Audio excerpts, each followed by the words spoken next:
Noda, c'est une entreprise qu'on a montée il y a 7 ans avec Marie-Noéline pour emmener le meilleur des pratiques numériques dans les grandes organisations et réussir à la fois à accélérer les projets et à transformer les organisations pour que les gens ils soient plus heureux et plus performants. Par exemple, c'est un outil qui va te permettre de travailler sur ton projet, de le décrire et d'en faire des scènes et de sortir avec un film de 2-3 minutes que tu pourras pouvoir vendre en interne à la place d'un PowerPoint. Tu vas avoir des gens qui vont faire la voix et en fait, sans aucune compétence en numérique, ils vont être capables de ressortir avec un film de 2 minutes et de dire voilà pourquoi il faut faire ce projet et essayer de convaincre en interne. Aujourd'hui, on a l'imaginaire du travail de la grande entreprise et on a l'imaginaire du travail du monde de la Silicon Valley avec tout ce côté un peu sympa mais 70 heures de travail, mais une pression de malade et du coup, il y a quand même quelque chose qui est intéressant dans la grande entreprise dont on peut partir pour réinventer un travail qui est plus désirable par tous, quoi.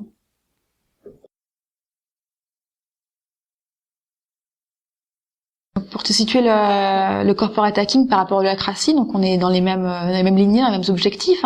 Simplement, l'holacratie, il faut que tu aies un leader éclairé pour impulser la démarche. Il faut que tu aies quelqu'un qui dise « Ok, je libère mon entreprise ». Il se passe quoi pour ceux dont le leader n'est pas éclairé? Ils attendent le leader.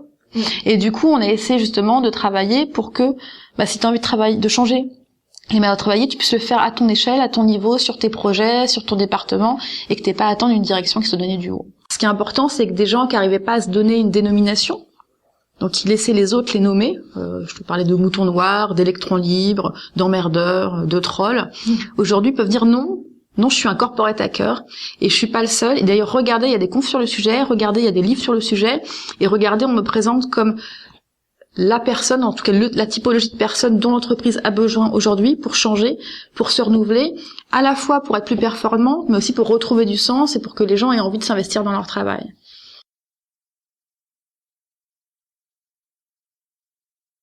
Être capable de parfois désobéir pour bien faire son travail.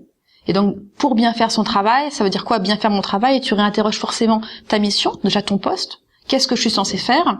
Je sais pas, une liste c'est pas une liste de tâches. Mon job, c'est quoi? Quelle mission je dois remplir personnellement? Et du coup, ça permet d'avoir plus de latitude et de se dire, si je veux remplir cette mission à mon niveau, quels moyens je veux mettre en place? Et donc, de plus être victime d'assignation de tâches. Et forcément, derrière, par rebond, tu dis, mais pourquoi?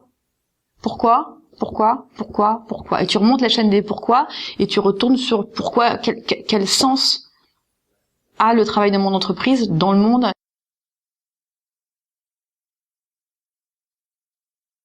Puis simplement avoir un grand diagramme de Gantt et puis des rétro-plannings et un projet qui explique en 90 pages, mais pour réussir à synthétiser le projet et pour que tout le monde, quel que soit son domaine d'expertise, son métier, puisse le comprendre. Donc ça, c'est d'un côté, c'est cette pensée un peu design, et de l'autre, se dire, si on veut arriver à faire travailler des gens ensemble qui se connaissent pas et qui ont des métiers différents, il faut qu'on arrive à favoriser, à fertiliser au maximum le croisement des compétences et des personnes. C'est les gens qui sont au plus près du terrain, qui ont l'intelligence du terrain et la compréhension de ce qu'ils sont en train de faire, qui vont être animés par des nouvelles approches, par de nouvelles méthodes pour réussir à faire germer de l'intelligence collective. Nous, on essaie de faire du lean qui soit humainement désirable. Est-ce que la personne qui fait son travail, il prend plus de plaisir, il trouve plus de sens? Est-ce que ça permet de mieux remplir la mission de l'entreprise?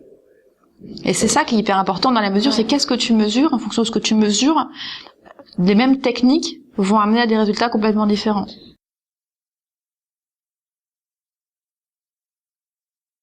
T'es dans un groupe, t'as 10 personnes, et on dit, par exemple, je sais pas, dans quelle direction il faut aller. On sait pas.